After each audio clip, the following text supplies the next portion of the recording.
আমাদের নারী সদস্যদেরকে এভাবে সোশ্যাল মিডিয়া অনলাইনে মিথ্যা তথ্যের উপরে, মন গড়া তথ্যের উপরে এভাবে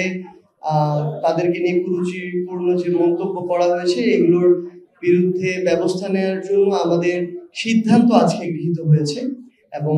আমাদের এই কমিটি এখন বসে তাদের জায়গা থেকে কিভাবে কোন প্রসেস এগুলো হতে পারে সেই সামগ্রিক প্রসেসগুলোর দিকে অগ্রসর হবে।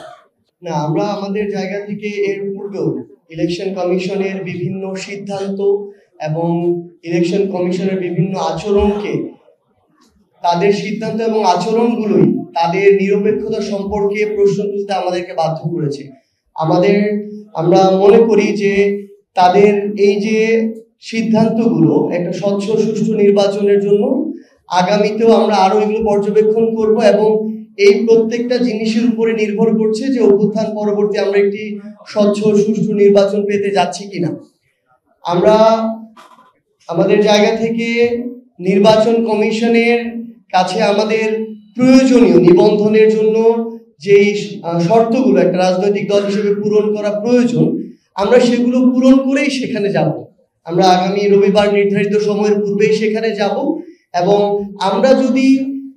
একটা নির্বাচন কমিশনের বাংলাদেশে নিবন্ধনের জন্য রাজনৈতিক দল হিসেবে যে শর্তগুলো পূরণ করা দরকার সেগুলো পূরণ করে যাই, আমরা মনে করি যে নির্বাচন কমিশন অবশ্যই তাদের জায়গা থেকে এক্ষেত্রে যে কোনো রাজনৈতিক দলের সাথে অন্য কোনো পন্থা বেছে নেওয়ার সুযোগ নেই। কিন্তু